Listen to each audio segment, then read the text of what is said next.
Ugma na lang kutob ang mga nasunugan sa Barangay Loriga, San Miguel nga gipahimutang sa evacuation centers. Ray Pasaporte, Sugin Limit. Kutob na lang ugma ang tagal sa mga pamilyang apektado sa dakong sunog sa Barangay Loriga, San Miguel nga anaa karon gipahiluna sa mga evacuation centers. Ubalhin na sila from the evacuation center back to sa ilahang mga puyan na naman sila mga assignment, diba? So, balik na sila. Last day tomorrow. Dugang ni merkado nga ilahan ang gipanghatagan og construction materials o financial assistance ang apektadong mga pamilya. Mao nga mahimo na silang makabalik og makatukod sa ilang balay. Nagkuha og architect ang City Hall aron mohimo sa design sa mga balay. 30 metro kwadrado nga luna ang gihatag aron makatukuran niini. Gibutyag ni merkado nga kapin sa 500 ka orihinal nga pamilya ang makabalik og tukod. O kinsa to sila mo reklamo ba? Moadto na sa Tondiwop office kay matrace man na kay before the sunog doon na file ang Diwap. Kaning mga tawag na tong sharer and renter, they would always masabot sa taba, they would always want to have their own lot.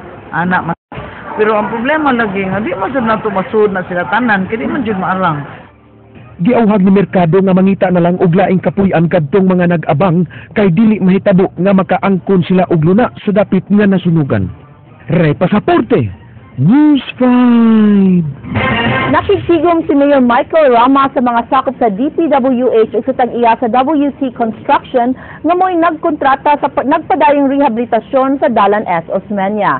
Dili ang issue sa mga gipamutol nga kahoy ang ilang gihisgutan, kundili bot sa mayor nga butangan og tanom ang Center Island.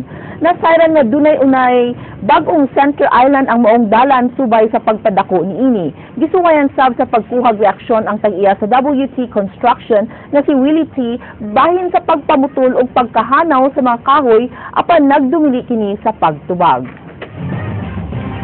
Ganahan ba si mayor nga barrier na lang ibutang? Naingon si mayor nga di man gid ko ganahan anang barrier. Gusto si mayor nga nagihapoy Center Island nga dunay tanom nga butangan og mga lamp, mga mayor yang gusto kay nindot gihapon siya tan-aw. Signal na pasakaan og kaso ang mga sakop sa Regional Highway Patrol Group 7 nga nalambigit sa pag-ambush patay ni Attorney Noel Archival ug mga kauban ni adtong Pebrero. Matod sa NBI nga ligon ang motibo ug ebidensya sa maong kaso. King Perez, Sugin Limit.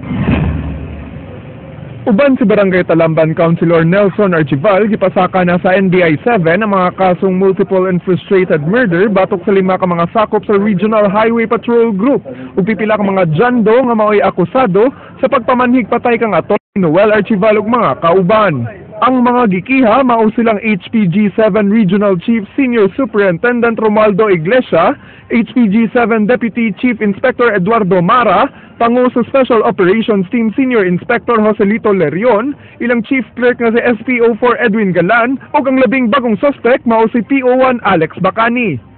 While the investigation was in progress, doon na tayong mga ebidensya, testimonial o documentary nga ni-link sa participation ni Alex Bacani. Basta nga, tanang mga ebidensya nga mong gisubmit karon diri,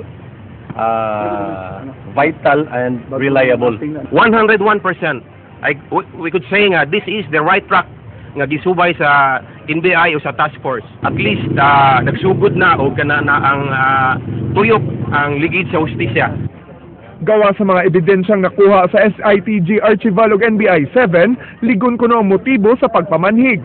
Kay matud pa ana sa 15 ka mga kaso ang giatubang sa maong mga sakop sa HPG 7 nga gigunitan sa namatay nga manlalaban. Ang motive nga nahitabo to tungod to sa mga kaso o lain-laing kaso nga giatubang ni late Attorney Archival against HPG. Daghan kayo. Gawa sa mga gifile nga kasong multiple murder ug frustrated murder karong adlaw batok sa 5 ka mga sakop sa HPG 7, plano sab sa NBI 7 nga mosangat og dugang nga mga kaso dito sa Ombudsman Visayas. We'll be filing a case sa Ombudsman for anti-graft, ethical standards, gross misconduct with the prayer for preventive suspension. That's tomorrow. 107 pages and Suliran sab karon sa mga tagtungod sa namatay ang pagpahigayon sa hearing kung kini mahimong full trial. Mao nga ilang gisugyot nga himuon sa korte sa Cebu City ang pagdungog sa kaso inay nga himuon kini sa Argao Regional Trial Court diin dunay jurisdiction sa maong kaso. Nasayran nga nahitabo sa barangay Coro lungsod sa Dalaget ang pagpamanhig. Kay kibaw ka, lisod kayo nga tong kontra. Now, we identified them. Kinsa na sila. We will be asking our lawyers to request may kibaw asa na sa Supreme Court or asa. So, Masaligon hinuon ng mga sakop sa NBI nga di pa makasibat ang mga nalambigit nga pulis human sa pag-file og kaso batok nila. Ila man ng personnel, we hope also that the Philippine National Police will also take charge of their personnel. but we will just we will hope and pray nga fair ang dagan aning sa kaso. King Perez, News 5. Giduaw sa mga sakop sa Department of Health ang dapit nga gipuy-an sa batanon nga gingong namatay tungod sa meningococcemia. Ug wa pa nila gikumpirmar nga maugyod ang gikamatsa niini. Jinky Bargio, Subin Limi.